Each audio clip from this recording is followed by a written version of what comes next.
नमस्कार दोस्तों, स्वागत है आपका गोयला क्लासेस में।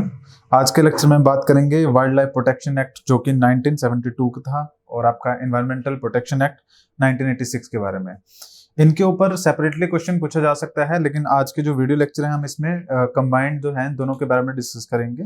ये आपके वाइल्ड लाइफ प्रोटेक्शन एक्ट और जो आपका एनवायरमेंट प्रोटेक्शन एक्ट है, एक्चुअली में ये एक्ट था क्या और इनकी जरूरत क्यों पड़ी। सबसे पहले आप एक चीज समझिए कि जहां पर जिस कंट्री में जोग्राफिकल एरिया में हम रह रहे हैं वहां पर ह्यूमंस भी रहते हैं, उसके अंदर आपके जो प्लांट्स हैं वो भी देखने को मिलते हैं, एनिमल्स भी देखने को मिलते हैं।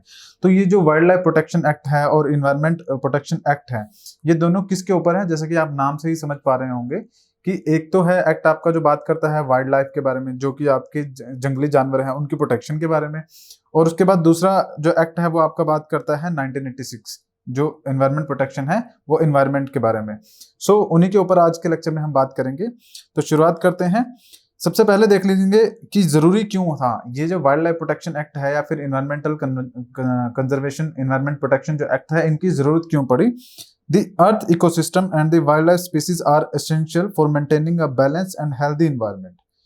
तो क्या चीज है यहाँ पर कि जो अर्थ के ऊपर जितनी भी तरह की स्पीशीज है, ये जो एक पूरा सर्कल बनता है इकोलॉजिकल, ये बायोडाइवर्सिटी जो है, इसके अंदर आपके प्लांट्स हैं, एनिमल्स हैं, ये जो पूरा सिस्टम बनता है ये एक हेल्दी इन्वायरमेंट को बना के रखने के लिए काफी जरूरी है।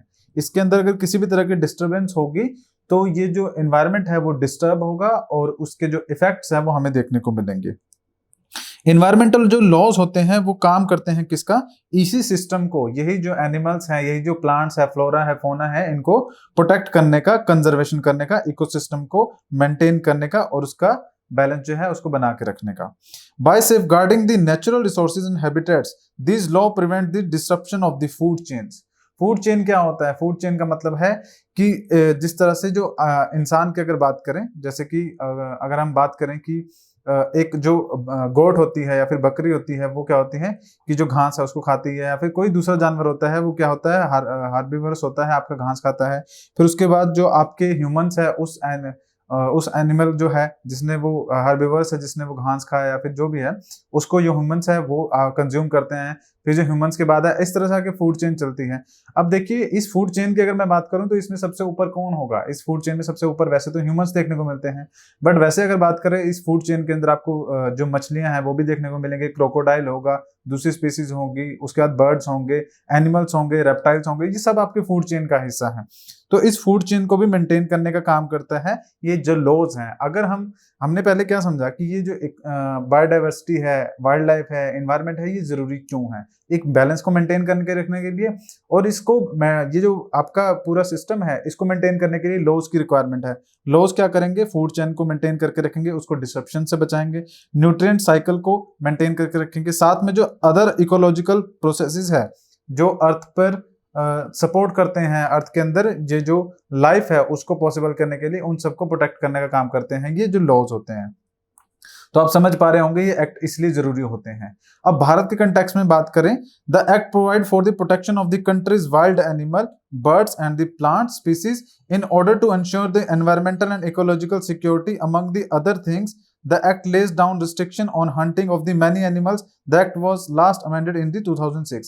तो ये बात की जा रही है आपकी वाइल्ड लाइफ प्रोटेक्शन एक्ट के बारे में, 1972 के बारे में। तो ये एक्ट आपका बात कर रहा है, जो वाइल्ड लाइफ प्रोटेक्शन एक्ट है 1972, ये बात कर रहा है कि क्या करना है, जो कंट्री के अंदर वाइल्ड एनिमल्स है, बर्ड्स है, प्लांट स्पीसीज है, उनकी प्रोटेक्शन करनी है, उनको किसी भी तरह से कोई हार्म नहीं होना चाहिए, ये एक्ट इंश्योर करता है। साथ में इकोलॉजिकल सिक्योरिटी जो है उसको इंश्योर करता है। ये जो एक्ट है ये आपका लास्ट जो अमेंड किया गया था 2006 के अंदर अमेंडमेंट की गई थी, कुछ चेंजेस किए गए थे, बट जो शुरुआत है वो आपकी एक्ट की 1972 से आपको देखने को मिलेगी। सो ये जो आपका एक्ट भी है, इसकी अगर बात करें तो इसके कुछ कॉन्स्टिट्यूशनल प्रोविजंस भी हमें संविधान के अंदर देखने को मिलते हैं। जो वाइल्ड लाइफ है और आपका जो एनवायरनमेंट है उसकी प्रोटेक्शन की अगर मैं बात करूं तो डीपीएसपी के अंदर साफ साफ मेंशन किया गया है, directive principle of the state policy के अंदर। उसके बाद बात करें फंडामेंटल ड्यूटीज, उसके अंदर भी जो है हमारी ड्यूटी भी बनती है एनवायरनमेंट को प्रोटेक्ट करने की। तो इसका मतलब ये है कि कॉन्स्टिट्यूशनली भी जो पार्लियामेंट है या फिर हमारा देश का जो संसद है वो बाइंडिंग था उस चीज को अप्लाई करने के लिए, एक्ट्स को बनाने के लिए, और वैसे भी हमारी मॉरल ड्यूटी बनती है ये जो इन्वायरमेंट है उसको प्रोटेक्ट किया जाए, वाइल्ड लाइफ को प्रोटेक्ट किया जाए। तो अगर कॉन्स्टिट्यूशनल प्रोविजंस की बात किया जाए तो आपका वाइल्ड लाइफ के ऊपर क्या है, आर्टिकल 48A है कॉन्स्टिट्यूशन का, जो कहता है कि state to protect and improve the environment and safeguard the wild life, कि स्टेट की जिम्मेदारी बनती है कि वो क्या करे, जो आपका इन्वायरमेंट है और जो सेफगार्ड है वाइल्ड लाइफ का वो करे। ये कहाँ देखने को मिलेगा आपको, डीपीएसपी के अंदर देखने को मिलेगा। एंड द फॉरेस्ट को भी करना है वाइल्ड लाइफ को भी करना है और इन्वायरमेंट को भी करना है। This article was added by the 42nd जो अमेंडमेंट हुई थी 1976 के अंदर, उस टाइम पर ये आपका जो है अमेंडमेंट की गई थी और ये आर्टिकल जो है वो ऐड किया गया था। उसके बाद अगर बात करें दूसरे आर्टिकल की, तो वो दूसरा है आपका 51A, imposes certain fundamental duties. ये फंडामेंटल ड्यूटी का पार्ट है, जो पीपल ऑफ इंडिया, लोग जो भारत के लोग हैं उनके ऊपर ड्यूटी इंपोज की जाती है इस आर्टिकल के द्वारा। One of them is to protect and improve the natural environment. जैसी आपकी बहुत सारी फंडामेंटल ड्यूटीज दी गई हैं, तो उसमें से एक क्या है कि जो यहाँ के सिटीजन है, भारत के जो लोग हैं, उनकी जिम्मेदारी बनती है क्या करे, प्रोटेक्ट करे और नेचुरल एनवायरनमेंट को इंप्रूव करे, including forest, lakes, rivers and the wild life, to have compassion for the living creatures. अब ये सब क्या है, ये हमारे जो नॉर्मल लोग हैं, जितने भी सिटीजन्स हैं, उनकी ड्यूटी बनती है। तो अगर देखा जाए तो यहाँ पर क्या क्या चीजें ऐड होगी, एक तो पार्लियामेंट की रिस्पॉन्सिबिलिटी ऐड होगी, उसके बाद जो सिटीजन ऑफ इंडिया है उनकी रिस्पॉन्सिबिलिटी भी जो है वो ऐड हो गई। ये दो चीजें देखने को मिलती हैं।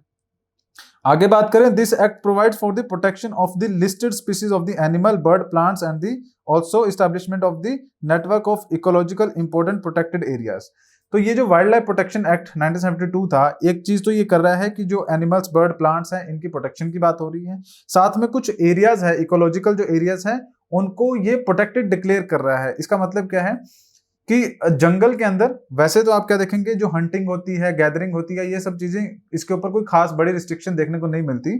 बट हाँ, अगर सरकार किसी भी एरिया को, पर्टिकुलर एक जंगल का एक एरिया है, उसको प्रोटेक्टेड एरिया डिक्लेयर कर दे, उसको वाइल्ड लाइफ कंजर्वेशन या फिर आपका नेशनल पार्क डिक्लेयर कर दे या वाइल्ड लाइफ सेंचुरी डिक्लेयर कर दे, तो उस केस में कोई भी आदमी, ऐसे ही कोई रैंडमली आदमी उस एरिया में जाके हंटिंग करे, गैदरिंग करे, ये सब चीजें पॉसिबल नहीं होगी। इसके लिए लॉज बनाए गए हैं।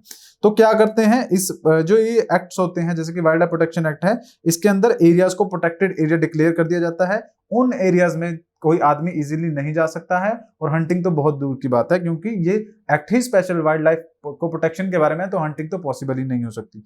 The act provide for the formation of the wild life advisory board, wild life warden, species specifies there powers and duties. तो कुछ वाइल्ड लाइफ एडवाइजरी बोर्ड, मतलब ये जो एक्ट है, जब ये पार्लियामेंट से पास होगा, जब पास हुआ 1972 के अंदर, तो उस टाइम पे पार्लियामेंट को ये पावर दी गई कि पार्लियामेंट क्या कर सकता है, इन्वायरमेंट को प्रोटेक्शन के लिए, वाइल्ड लाइफ के प्रोटेक्शन के लिए किसी की तरह की जो लेजिस्लेशन है वो कर सकता है, एग्जीक्यूटिव ऑर्डर्स पास कर सकता है। तो पार्लियामेंट ने क्या किया, अब इस एक्ट के बाद पार्लियामेंट को मिल जाती है क्या पावर, किस चीज की, wild life advisory board setup करने की, और साथ में वाइल्ड लाइफ वार्डन्स जो है उनको अपॉइंट करने की पावर, और ड्यूटीज जो है उनको असाइन करने की। अब बात कर लेते हैं कि ये जो आपका जो वाइल्ड लाइफ प्रोटेक्शन एक्ट है, ये इंडिया के कंटेक्स्ट में हमने देख लिया। अब आप क्या देखेंगे कि इंटरनेशनली बहुत सारी ऐसी कन्वेंशंस हैं जो कि सेम बात करती हैं। यूनाइटेड नेशंस की बहुत सारी कन्वेंशंस हैं जो बात करती हैं इन्वायरमेंट के बारे में भी और वाइल्ड लाइफ प्रोटेक्शन के बारे में भी। तो वाइल्ड लाइफ प्रोटेक्शन की अगर बात करें तो यहाँ पर convention on the international trade in endangered species of wild fauna and flora, जिसको साइट्स के नाम से भी जाना जाता है, ये क्या है, एक कन्वेंशन है जिसके अंदर क्या किया गया था, इसको वॉशिंगटन कन्वेंशन के नाम से भी जाना जाता है, क्योंकि ये वॉशिंगटन में ये हुई थी। इसके अंदर डिफरेंट जो कंट्रीज थे उनके द्वारा ये डिसाइड किया गया था कि वो अपने अपने देश के अंदर, अपने अपने कंट्री के अंदर, ये जो वाइल्ड लाइफ जितने भी आपके एनिमल्स है, फ्लोरा है, फोना है, इनकी प्रोटेक्शन का काम करेंगे। किसका, जो एंडेंजर्ड स्पीशीज है। एंडेंजर्ड मतलब जो खतरे की कगार पे हैं। ये साइट्स की अगर मैं बात करूं, इसके अंदर अपेंडिक्स है साइट्स की, जिसके अंदर अलग अलग पार्ट में जो एनिमल्स है या फिर जो वेजिटेशन है उनको डिफाइन किया गया है। एंडेंजर्ड है, क्रिटिकली एंडेंजर्ड है, एक्सटिंक्ट है, इस तरह से अलग अलग पार्ट में किया गया है। सो ये आपको देखने को मिलेगा कि इंटरनेशनल कम्युनिटी की अगर बात करें तो वहां पर भी क्या है कि ये वाइल्ड लाइफ प्रोटेक्शन की और एनवायरमेंट प्रोटेक्शन की बात की जाती है। अब ये जो आपका एक्ट है उसके बारे में स्पेसिफिकली अगर मैं बात करूं, जो वाइल्ड लाइफ प्रोटेक्शन एक्ट 1972 है, तो ये एक्ट क्या करता है, prohibit the hunting of the endangered species, कि वो स्पीसीज जो कि एंडेंजर्ड है, जिनकी संख्या कम है, उनकी हंटिंग पर ये रोक लगाता है। Scheduled animals are prohibited from being traded as per the act provisions. Scheduled animals का मतलब क्या है कि ये वाइल्ड लाइफ प्रोटेक्शन एक्ट के अंदर शेड्यूल किए गए हैं एनिमल्स, जैसे टाइगर को कर दिया, क्रोकोडाइल को कर दिया, गंगा डॉल्फिन को कर दिया, लायंस को कर दिया। ये सारे शेड्यूल किए जाएंगे एनिमल्स, और इनके जो एनिमल्स हैं उनकी ट्रेडिंग पर बैन लगाया जाएगा। जो ए ट्रेडिंग करेगा उनको पनिशमेंट दी जाएगी, चाहे एनिमल हो चाहे एनिमल का कोई भी पार्ट हो, जैसे कि जो हाथी होते हैं, एलिफेंट होते हैं, उनके जो दांत होते हैं उसकी ट्रेडिंग की जाती है, इलीगल ट्रेडिंग, तो वो भी बैन की जाती है इस एक्ट के द्वारा। The act provides for licence of the sale, transfer, possession of the some wild life species. और ये एक्ट क्या करता है, रेगुलेट भी करता है कि अगर मान लीजिए कुछ ऐसी स्पीसीज है जिनका जो ट्रेड है वो सोसाइटी के अंदर देखने को मिलता है, तो उसको रेगुलेट करने के लिए कि इलीगल ना हो, उसकी जो सेल है, ट्रांसफर है, पोजेशन है, उसके लिए रूल्स जो है वो स्पेसिफाई किए जाते हैं इस वाइल्ड लाइफ प्रोटेक्शन एक्ट के अंदर। It provides for the establishment of the wild life sanctuary national parks. और साथ में क्या किया, जैसे मैंने स्टार्टिंग में बताया था कि कुछ एरियाज डिफाइन किए गए हैं, उनको प्रोटेक्टेड एरिया डिक्लेयर कर दिया गया है। हर स्टेट में आपको देखने को मिलेगा, जैसे कि हरियाणा के अंदर भी है, हिमाचल में भी है, पंजाब में भी है, मध्य प्रदेश, नेशनल पार्क्स है, वाइल्ड लाइफ सेंचुरी है, वो सब क्या है वाइल्ड लाइफ प्रोटेक्शन एक्ट के अंदर जो है लिस्टेड किए गए हैं। उसके बाद national board for the wild life, ये भी आपका जो था कंस्टिट्यूट किया गया। ये एक स्टैट्यूटरी ऑर्गेनाइजेशन है जो इसी एक्ट के अंदर क्या है आपकी ऑर्गेनाइज की गई, कंस्टिट्यूट की गई। The act also provide for the establishment of the national tiger conservation authority. ये वही अथॉरिटी है जो कि पूरे देश में जितने भी टाइगर्स हैं उनकी गिनती करती है या फिर उनके रखरखाव का ध्यान रखती है। It give statutory authority to the, जो आपका प्रोजेक्ट था टाइगर, प्रोजेक्ट टाइगर था, उसकी जो अथॉरिटी है वो यही है आपकी नेशनल टाइगर कंजर्वेशन अथॉरिटी। इन्होंने 1973 के अंदर ये प्रोजेक्ट लॉन्च किया था, जिसके अंदर क्या था, देश के अंदर जितने भी टाइगर्स हैं उनकी जो संख्या है उसको गिनना कितने हैं, और उनकी कोशिश करना कि जो उनकी संख्या है वो इंक्रीज करे। तो ये हमारा प्रोजेक्ट टाइगर जो है 1973 से ही रन कर रहा है, और ये पार्ट है आपका किसका, वाइल्ड लाइफ प्रोटेक्शन एक्ट 1972 का, उनके रिवाइवल के लिए और उनको एक्सटेंशन से बचाने के लिए टाइगर्स को, तब ये आपका किया गया था। अब देखिए इस एक्ट के अंदर क्या है, जितना भी एरियाज है उनको 5 पार्ट में डिवाइड किया गया है। सबसे पहला सेंचुरीज है, उसके बाद नेशनल पार्क्स है, उसके बाद आप क्या देखेंगे कि आपका कंजर्वेशन रिजर्व है, कम्युनिटी रिजर्व है, टाइगर रिजर्व है। तो अगर बात करें सेंचुरीज की, सेंचुरीज क्या होता है, is a place of the refuge where the injured, abandoned और the abused wildlife is allowed to live in the peace within their natural environment without any human intervention. कि wildlife sanctuaries की अगर बात की जाए, ये वो areas है जहां पर किसी भी तरह से ह्यूमन का इंटरवेंशन नहीं होता, और जो आपके एनिमल्स है वो प्योरली आपका जो नेचुरल इन्वायरमेंट होता है उसके अंदर रहते हैं। ह्यूमंस की एक्टिविटीज बंद है, चाहे वो हंटिंग की हो, चाहे वो आपकी लकड़ी इकट्ठा करना हो, चाहे टूरिज्म हो, हर तरह की एक्टिविटी वहां पे बंद होगी। स्पेशल परमिशन के साथ ही वहां पर कोई जा सकता है रिसर्च के लिए, और ये जो एनिमल्स हैं वहां पर पीसफुली रहेंगे। क्योंकि अगर आप देखेंगे तो ह्यूमंस क्या कर रहे हैं, जो जंगल है उनको काट रहे हैं, वहां पे घर बना रहे हैं, फैक्ट्रीज बना रहे हैं, एस्टैब्लिशमेंट कर रहे हैं। तो वो जंगल है वो एक्चुअली में घर किसका है, ह्यूमंस का तो नहीं है। जो घर है वो आपके वाइल्ड लाइफ एनिमल्स का है, तो उसको प्रोटेक्ट करते हैं किसी एरिया को, पर्टिकुलर एरिया को सेंचुरी डिक्लेयर करके। उसके बाद नेशनल पार्क्स की बात करें, national parks are the areas that are set by the government to conserve the natural environment. अब नेशनल पार्क कौन सा एरिया हो जाएगा, जो गवर्नमेंट के द्वारा डिक्लेयर किया जाएगा, जो कि प्रोटेक्टेड एरिया डिक्लेयर किया जाएगा, ताकि उस एरिया के एनवायरनमेंट को, नेचुरल एनवायरनमेंट को कंजर्व किया जा सके। अब आप यहाँ पर देखेंगे इमेज में, तो इतने सारे जो आपको नजर आ रहे हैं सारे नेशनल पार्क्स हैं इंडिया के अंदर, और यहाँ पर वाइल्ड लाइफ सेंचुरी है या फिर बर्ड सेंचुरीज जो आपको देखने को मिलेगी। नेक्स्ट अगर मैं बात करूं conservation reserve, the state government may declare an area particularly those adjacent to the sanctuaries और the park as the conservation reserve after consulting with the local communities. ये कंजर्वेशन रिजर्व्स क्या होंगे, एक एरिया जिसको आपने already wildlife sanctuary declare कर दिया है, अब उस एरिया के आसपास का जो एरिया है उसको आप conservative area, conservation area declare कर सकते हो, रिजर्व कर सकते हो, लेकिन आपको कंसल्ट करना पड़ेगा किससे, लोकल कम्युनिटी से। क्योंकि अगर आप देखें तो ये बात तो स्टेटमेंट सही है कि जो ये फॉरेस्ट है ये आपका घर किसका हो गया, एनिमल्स का हो गया, लेकिन कुछ ट्राइबल एरियाज भी होते हैं जहां पर जो ट्राइबल लोग हैं उनकी इंटरेक्शन जो होती है वो जरूरी होती है किससे, इन्वायरमेंट से, जो आपका फॉरेस्ट एरिया है या फिर एनिमल्स है। क्योंकि अगर देखा जाए तो पिछले कई हजारों सालों से वो जो फॉरेस्ट है उसी के थ्रू वो अपना जो है जिंदगी को गुजार रहे हैं, वहीं से वो रिसोर्सेज को इकट्ठा करते हैं। तो ये जो कंजर्वेशन रिजर्व्स होते हैं ये आपका वाइल्ड लाइफ सेंचुरी के आसपास का एरिया है। मान लीजिए एक वाइल्ड लाइफ सेंचुरी है जो कि 100 किलोमीटर के डायमीटर में फैली है, तो उस 100 किलोमीटर डायमीटर से जैसे ही आप बाहर जाएंगे उस एरिया को कंजर्वेशन रिजर्व डिक्लेयर किया जा सकता है, लेकिन उसमें क्या होगा, लोकल कम्युनिटीज जो है उनका साथ लगता है। स्टेट गवर्नमेंट डिक्लेयर कर सकती है, लेकिन उसके साथ का जो एरिया है उसमें लोकल कम्युनिटीज के साथ की जरूरत होती है, क्योंकि और वैसे नॉर्मली देखा जाए तो लोकल कम्युनिटीज उस चीज में स्टेट की हेल्प करती हैं, क्योंकि बेशक ये जो ट्राइबल लोग होते हैं ये फॉरेस्ट से अपने रिसोर्सेज गैदर करते हैं, लेकिन ये फॉरेस्ट को एक अपने कल्चर का एक अभिन्न अंग मानते हैं, तो उसकी प्रिजर्वेशन में, उसकी प्रोटेक्शन में ये ट्राइबल लोग हेल्प करते हैं, बजाय कि उन पीपल के जो कि बाहर के रहने वाले हैं, जो कि इन जगहों पे जाते हैं और गंदगी फैलाते हैं या फिर इस तरह की जो एक्टिविटीज है वो करते हैं। नेक्स्ट बात करें community reserve. The state government may declare any private और community land as the community reserve after consultation with the local communities और an individual who has volunteer to conserve the wild life. अब इसका मतलब क्या है कि एक ऐसा एरिया जो कि किसी पर्टिकुलर पर्सन के पोजीशन में है, प्राइवेट प्रॉपर्टी किसी की है, लेकिन वहां पर क्या है, ये वाइल्ड लाइफ देखने को मिल रही है या फिर ये जो वेजिटेशन है वो सब देखने को मिल रही है, तो उस एरिया को उस पर्सन के कंसल्टेशन के साथ, या फिर अगर मान लो कई जो 10-15 लोग हैं उनकी जमीन है एक जगह पर गांव के बाहर और वहां पर वाइल्ड लाइफ एरिया है, तो उस एरिया को भी क्या है, कम्युनिटी रिजर्व डिक्लेयर कर सकते हैं, स्टेट गवर्नमेंट कर सकती है। तो वो चीज है यहाँ पर। उसके बाद लास्ट है आपका tiger reserve. These areas are reserved for the protection and conservation of the tigers in India. They are declared on the recommendation of the National Tiger Conservation Authority, जो हमने अभी पढ़ा था। तो ये अथॉरिटी जो है वो डिक्लेयर करेगी किसी भी एरिया को टाइगर रिजर्व। जैसे कि अगर बात करें तो आपका जो गिर हो गया वहां पर हो गया, उसके बाद राजस्थान के अंदर आपका कुछ जगह है जहां पर इसको टाइगर जो रिजर्व है वो डिक्लेयर किया गया है, जैसे कि सरिस्का टाइगर रिजर्व आप देखेंगे, रणथंभौर हो गया, ये सब आपकी क्या है, कुछ टाइगर रिजर्व हैं जो कि नेशनल अथॉरिटी जो कंजर्वेशन है टाइगर की वो डिक्लेयर करती है। उसके बाद अगर बात करें जो नेक्स्ट है हमारा एनवायरमेंट प्रोटेक्शन एक्ट 1986। ये जो आपका एक्ट है environment protection act 1986, it was enacted with the main objective to provide protection, improvement of the environment and the matter connected with therewith. तो एनवायरमेंट को प्रोटेक्ट करने के लिए ये जो आपका एक्ट है 1986 जो है वो आपका एक्ट लाया गया था पार्लियामेंट के द्वारा, और इसका जो मेन पर्पस है एनवायरमेंट की जो है प्रोटेक्शन करनी है और उसको इंप्रूव भी करना है साथ में।